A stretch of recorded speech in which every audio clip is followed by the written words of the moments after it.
एक बात याद रखना, एक आदमी इंतकाल कर गया, एक आदमी का इंतकाल हो गया और देखा कि एक लाश नाले में बहती हुई आ रही है, लाश नाले में बहती हुई आ रही है। तमाम मोहल्ले वाले जमा हो गए, वो लाश को नाली से निकाला। बोले भाई पहचानो तो, भाई पहचानो तो, ये कहाँ का आदमी है, ये मरने वाला, शक्ल बिगड़ चुकी है, पहचान में नहीं आ रहा है कि मरने वाला इस मोहल्ले का तो नहीं है, ये कुर्बो जवार का कहीं पर मर गया होगा, नाले में कोई फेंक दिया होगा, कोई मार दिया होगा, कुछ भी है, ये तैर करके आ रहा। बोला निकालो निकालो, लोगों ने निकाला। बोले पहचानो, अगर ये मुसलमान है, अगर ये कलमा पढ़ने वाला है तो हम लोग गुस्ल देंगे, जनाजे की नमाज पढ़कर इसको कब्रिस्तान में दफन कर देंगे, पता तो करो। पहचानने वालों ने पहचाना। बोले कि कैसे पहचान में आएगा? भाई पहचान में आएगा, पैंट पहना हुआ था, टी शर्ट पहना हुआ था, ना दाढ़ी है ना टोपी है, पहचान में आएगा कि इधर का है कि उधर का? बोले पहचान में आएगा? अरे बोलो ना भाई। पैंट तुम भी पहनते हो, वो भी पहनता है, तुम भी पहनते हो, टी शर्ट वो भी पहना, तुम भी पहने, दाढ़ी वो भी नहीं रखता, तुम भी नहीं रखते हो, कैसे पहचान में आएगा? बोला कि पहचान में आ जाएगा, पहचान में आ जाएगा, चिंता मत करो। इसका जेब में देखो कोई आइडेंटिटी कार्ड है, कोई आधार कार्ड है, पहचान में आ जाएगा, नाम से पता चल जाएगा। अब भाई नाम से पता चलेगा कि नहीं चलेगा? भाई नाम से पता चल जाएगा कि ये इधर का है कि उधर का है। तो जेब में हाथ डालेगा आदमी तो कुछ कागज मिले, एक आधार कार्ड मिला, बोला हाँ आधार कार्ड में पढ़ो ना, नाम पढ़ो ना, नाम पता चल जाएगा। एक पढ़ा लिखा नौजवान आधार कार्ड लिया, पढ़ा, ओहो नाम मिंटू। बोले मिंटू? बोले बाप का नाम क्या है इसका? बोले बाप का नाम है चिंटू। पहचान में आएगा भाई? पहचान में आएगा? मिंटू इधर भी है उधर भी है, चिंटू उधर भी है इधर भी है, किंटू उधर भी है इधर भी है, लड्डू उधर भी है इधर भी है, पप्पू उधर भी है इधर भी है, चुन्ना उधर भी है इधर भी है, मुन्नी उधर भी है इधर भी है।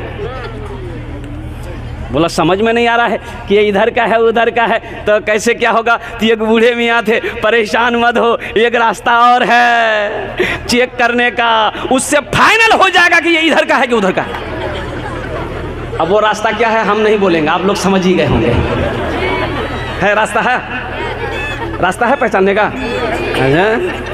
ये सब पढ़ा लिखा लोग यहाँ पर बैठा हुआ, तो पहचान में आ गया। यही तो मैं पैगाम देना चाहता हूँ, मदरसा हयाउल उलूम यही पैगाम देना चाहता है, अपने बच्चों को तालीम दो, अपने बच्चों को पढ़ाओ, इसलिए पढ़ाओ ताकि तुम्हारे बच्चे के अंदर में दीनदारी पैदा हो, तुम्हारे बच्चे के अंदर में अखलाक पैदा हो, तुम्हारे बच्चे का किरदार अच्छा बन जाए, ताकि मुसलमान की शान तो वो है जिस गली से मुसलमान गुजर जाए उसकी खुशबू बता देगा कि इधर से कोई मुसलमान गुजरा।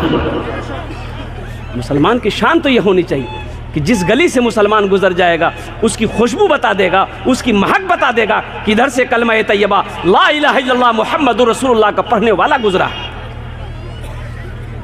मेरे भाइयों, अपने किरदार को बनाओ, अपने अखलाक को बनाओ, अपने बच्चों को कुरान पढ़ाओ। अरे कम से कम मर जाओगे तो यही बच्चा कुरान पढ़कर रब की बारगाह में दुआ तो कर देगा, दुआ तो कर देगा कम से कम। हम ये नहीं कहते कि आप अपने बच्चे को अंग्रेजी मत पढ़ाओ, बंगला मत पढ़ाओ, मराठा मत पढ़ाओ, संस्कृत मत पढ़ाओ, पंजाबी मत पढ़ाओ, हर भाषा पढ़ाओ। हम कहते हैं कि मेरा बच्चा दुनिया का हर भाषा पढ़ेगा, लेकिन हर भाषा से पहले मेरा बच्चा जो पढ़ेगा वो अल्लाह का कुरान पढ़ेगा। इंशाल्लाह अपने बच्चों को कुरान पढ़ाएंगे मेरे भाई। कितने लोग तैयार हैं इंशाल्लाह? हाँ, एक वक्त की रोटी खाओ लेकिन अपने बच्चों को पढ़ाओ, अपने बच्चों को तालीम दो। तालीम बहुत ज़रूरी है, बगैर इल्म के, बगैर तालीम के खुदा की ज़ात को पहचान नहीं सकते आप। माँ बाप के फ़राइज़ क्या, माँ बाप के अहकाम क्या है, माँ बाप की खिदमत कैसे करनी है। जब तक बच्चा को पढ़ाओगे नहीं, बताओगे नहीं, वो जानेगा नहीं तो माँ बाप की खिदमत करेगा कैसे? पड़ोसी के हुकूक को कैसे अदा करेगा? बड़े भाई का अदब एहतराम कैसे करेगा? और कुर्बान जाओ, नमाज कैसे पढ़नी है, नमाज कैसे पढ़नी है, रोज़ा कैसे रखना है, कुरान कैसे पढ़ना है, बच्चे को आपने जाहिल रखा है।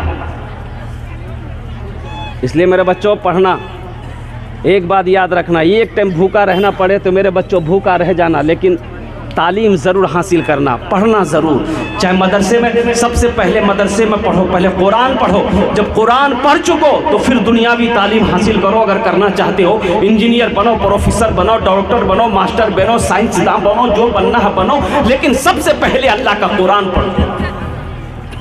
सबसे पहले एक बात याद रखिएगा, जिसने अपने बच्चे को दुनिया की सारी डिग्री दिलवा दिया, MA, MB, BS, DL, BW जो भी कराना था आपने करा दिया, लेकिन कुरान नहीं पढ़ाया। कसम खुदा की, आपने उस बच्चे को सारी दुनिया की डिग्री तो दिलवा दी, कुरान नहीं पढ़ाया तो समझिए आपने उस बच्चे को कुछ नहीं पढ़ाया। बड़ा मकाम है ये जो मदरसे में पढ़ने वाले बच्चे ना, ये अल्लाह तौफीक दे तो इनकी खिदमत कीजिएगा। कभी तौफीक दे तो इस बच्चों का कहिएगा बेटा मेरे लिए दुआ कर दो, इन बच्चों से कहिएगा बाबू मेरे लिए दुआ कर दे बेटा, इसलिए कि ये वो बच्चा है, ये वो ज़ात अगर दुआ के लिए हाथ फैला दे ना तो ज़मीन और आसमान के दरमियान में कोई पर्दा नहीं जो इसकी दुआ को रोक सके। सुभान अल्लाह बोला था माशाअल्लाह। इनकी दुआ को कोई रोक नहीं सकता, ज़मीन और आसमान के दरमियान में कोई पर्दा नहीं है जो मदरसे में पढ़ने वाले बच्चे की दुआ को रोक सके। अल्लाह तौफीक दे तो कभी इनसे दुआ करवा दे, इसलिए कि एक दिन मरना है, मरकर इस दुनिया से जाना है। अल्लाह अपने कटघरे में खड़ा करेगा, फिर मेरा अल्लाह सवाल करेगा मेरा बंदा दुनिया से आया है मेरे लिए क्या लाया? क्या जवाब दोगे मेरे भाई हो? क्या जवाब दोगे मेरे भाई हो? अल्लाह के रसूल सल्लल्लाहु अलैहि वसल्लम इरशाद फरमाते हैं कि जिसका बेटा हाफिज कुरान हो गया उसके माँ बाप के सर पे नूरानी ताज सजाया जाएगा।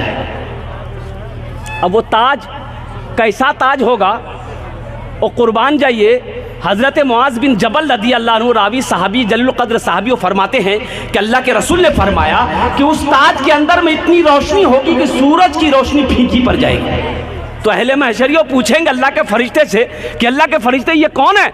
कोई अंबिया है जिनके सर पे ताज है? कौन है? सालिहीन है, सिद्दीकीन की जमात में से शुहदा है? कौन है? तो अल्लाह के फरिश्ते कहेंगे नहीं नहीं नहीं, सुनो सुनो, ये कोई अंबिया नहीं है, शुहदा नहीं है, सालिहीन की जमात में से नहीं है, सिद्दीकीन की जमात में से नहीं है, बल्कि ये वो बाप है जिन्होंने दुनिया के अंदर में अपने बेटे को हाफिज कुरान बनाया है। सुभान अल्लाह बोला था। और सुनो, ये हाफिज कुरान 10 आदमी को जन्नत में लेकर जाएगा। क्या आदमी को लेकर जाएगा बोलिए? एक हाफिज कुरान क्या आदमी को जन्नत में लेकर जाएगा? बोलो भाई कितने आदमी को लेकर जाएगा? अल्लाह की तरफ से इजाज़त है। और किसको लेकर जाएगा जन्नत में? जन्नती को जन्नत में लेकर जाएगा? नहीं, जिसके ऊपर में जहन्नम वाजिब हो गई, जो जहन्नम में है।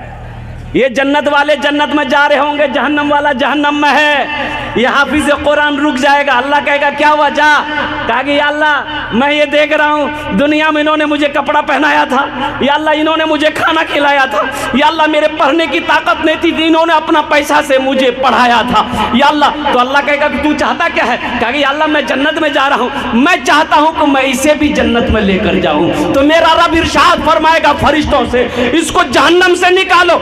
हाफिज कुरान जिसके तरफ इशारा कर देगा अल्लाह उसको जहन्नम से निकालकर जन्नत के अंदर में दाखिल कर देगा। ये वो मकाम है मदरसे में पढ़ने वाले बच्चे का, हाफिज कुरान का। तो मेरे भाइयों, इसमें से बहुत सारे लोग होंगे जिसका बेटा बड़ा हो गया, अब टाइम नहीं है आलिम बनाने का, हाफिज कुरान बनाने का, वक्त ख़त्म हो गया। लेकिन एक अमल है, एक अमल है, इंशाअल्लाह अगर वो अमल आप कर लेंगे तो मेरे रब के ख़जाने में किसी चीज़ की कमी नहीं है, मेरे रब के ख़जाने में किसी चीज़ की कमी नहीं है। इंशाअल्लाह जो मकाम हाफिज कुरान के बाप को अल्लाह अता फरमाएगा, इंशाअल्लाह हो सकता है मेरा अल्लाह वही मकाम आपको भी अता फरमाए। यह हाफिज कुरान आपके हाथों को पकड़ेगा, जन्नत के अंदर दाखिल कर देगा इंशाअल्लाह। वो अमल अगर मैं बताऊं करेंगे मेरे भाई? कितने लोग करेंगे? हाथ उठाओ, इंशाअल्लाह मैं दुआ करूंगा अल्हम्दुलिल्लाह। सुनो, एक बच्चे को मदरसा में पढ़ाने का खर्च 500 रुपया है। साल के कितने हुए भाई? 6000। 2 साल के कितने हुए? 12000। 2000 छुट्टियों को निकाल दो, कितने बचे? 10000। एक बच्चा 2 साल में हाफिज कुरान बन जाता है, 2 साल में हाफिज कुरान बन जाता। अल्लाह ने आज दौलत दिया है, माल दिया है, पैसा दिया, खेत दिया है, सोना दिया है, चांदी दिया है। आ जाओ अपने पैसे से एक बच्चे को, किसी गरीब के बच्चे को हाफिज कुरान बना दो। इससे आसान और क्या होगा? पैसा है, पैसा निकालो, तमाशा देखो, पैसा निकालो, एक बच्चे को हाफिज कुरान बना दो। इंशाअल्लाह यही बच्चा आपके हाथों को पकड़ेगा, जन्नत के अंदर दाखिल कर देगा। अच्छा, इसमें दोहरा सवाब मिलेगा। अगर अपने माँ बाप के नाम पर ये अमल करते हैं कि हम अपने माँ बाप के नाम पर एक बच्चा को हाफिज कुरान बनाएंगे, तो ये बच्चा इस धरती पर जब तक कुरान पढ़ता रहेगा, वो कुरान पढ़कर दूसरे को पढ़ाएगा, दूसरा तीसरे को पढ़ाएगा, कयामत तक इसका सिलसिला चलता रहेगा। अल्लाह आपके माँ बाप को कब्र में कयामत तक सवाब अता फरमाता रहेगा। और दुनिया की क्या हकीकत है मेरे भाई, जिंदगी का क्या भरोसा है। ना जाने हम मर जाएंगे, ये जमीन यही रह जाएगी, ये दुकान यही रह जाएगी, ये कोठी, ये बिल्डिंग, ये इमारत, सब के सब यही रह जाएंगे। और मेरे मरने के बाद ना जाने मेरा बेटा मेरे लिए कुछ करे या ना करे, बेटी कुछ करे या ना करे, बीवी कुछ करे या ना करे, भाई कुछ करे या ना करे। क्यों ना रहती जिंदगी, कुछ ऐसा अमल कर लो कि मरने के बाद अल्लाह कब्र में कयामत तक सवाब अता फरमाता रहेगा। मुझे 5 आदमी चाहिए इस मजमे में, हम उसके लिए 10 दुआ करेंगे इंशाअल्लाह। भाई कितने दुआ करेंगे? 10 दुआ करेंगे। आये खाने जेटे दुआ हो बे कबूल हो बे, जेटे दुआ हो बे मकबूल हो बे। अल्लाह पाक कुरान पाक में इरशाद फरमाते हैं, काला रब्बुकुम उदूनी